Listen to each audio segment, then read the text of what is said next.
Chapter 8. The Pulpit.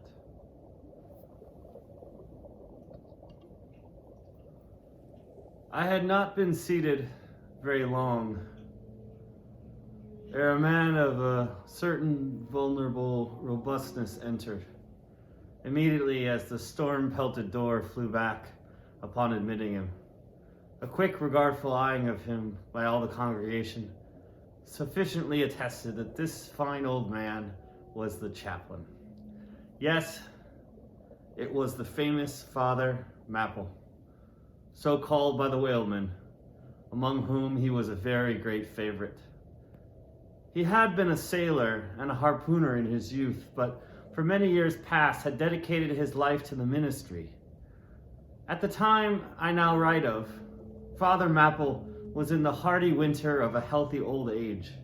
That sort of old age which seems merging into a second flowering youth, for among all the fissures of his wrinkles there shone certain mild gleams of a newly developing bloom. The spring verdure peeping forth even beneath February's snow. No one having previously heard his history could for the first time behold Father Mapple without the utmost interest, because there were certain engrafted clerical peculiarities about him, imputable to that adventurous maritime life he had led. When he entered, I observed that he carried no umbrella, and certainly had not come in his carriage, for his tarpaulin hat ran down with melting sleet, and his great pilot cloth jacket seemed almost to drag him to the floor with the weight of the water it had absorbed. However, hat and coat and overshoes were one by one removed and hung up in a little space in the adjacent corner when, arrayed in a decent suit, he quietly approached the pulpit.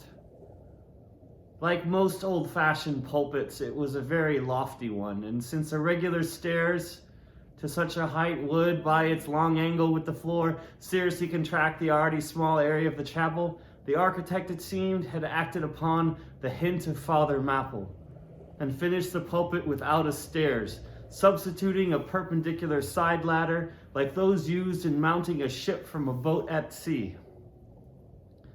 The wife of a whaling captain had provided the chapel with a handsome pair of red worsted man ropes for this ladder, which, being itself nicely headed and stained with a mahogany color, the whole contrivance, considering what manner of chapel it was, seemed by no means in bad taste. Halting for an instant at the foot of the ladder, and with both hands grasping the ornamental knobs of the man ropes, Father Mapple cast a look upwards, and then, with a truly sailor-like but still reverential dexterity, hand over hand, mounted the steps as if ascending the main top of his vessel. The perpendicular parts of the side ladder, as it is usually the case with the swinging ones, were of cloth-covered rope. Only the rounds were of wood, so that at every step there was a joint. At my first glimpse of the pulpit, it had not escaped me that, however convenient for a ship, these joints in the present instance seemed unnecessary. For I was not prepared to see Father Mapple, after gaining the height, slowly turn round and, stooping over the pulpit, deliberately drag up the ladder step by step till the whole was deposited within, leaving him impregnable in his little Quebec. I pondered some time without fully comprehending the reason for this. Father Mapple enjoyed such a wide reputation for sincerity and sanctity that I could not suspect him of courting notoriety by any mere tricks of the stage. No, thought I, there must be some sober reason for this thing. Furthermore, it must symbolize something unseen. Can it be, then, that by the act of physical isolation he signifies his spiritual withdrawal for the time from all outward worldly ties and connections? Yes, for replenished with the meat and wine of the Word, to the faithful man of God, this pulpit, I see, is a self-containing stronghold, a lofty Ehrenbrechtstein with a perennial well of water within the walls. But the side ladder was not the only strange feature of the place.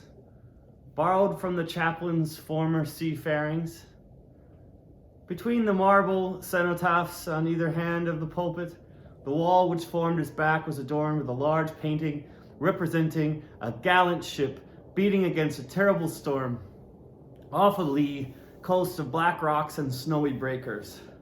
But high above the flying scud and dark rolling clouds there floated a little isle of sunlight, from which beamed forth an angel's face, and this bright face shed a distinct spot of radiance upon the ship's tossed deck, something like that silver plate now inserted into the Victory's plank where Nelson fell. "Ah, noble ship," the angel seemed to say, "beat on, beat on, beat on, thou noble ship, and bear a hardy helm. For lo, the sun is breaking through, the clouds are rolling off, serenest azure is at hand." Nor was the pulpit itself without a trace of the same sea taste that had achieved the latter in the picture.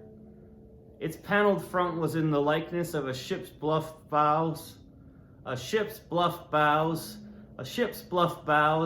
the Holy Bible rested on a projecting piece of scrollwork, fashioned after a ship's fiddle-headed beak. What could be more full of meaning? For the pulpit is ever this earth's foremost part, all the rest comes in its rear. The pulpit leads the world. From thence it is the storm of God's quick wrath is first descried, and the bow must bear the earliest brunt. From thence it is the God of breezes fair or foul is the first invoked for favorable winds. Yes, the world's a ship on its passage out, and not a voyage complete, and the pulpit is its prow. Another fisherman was fished today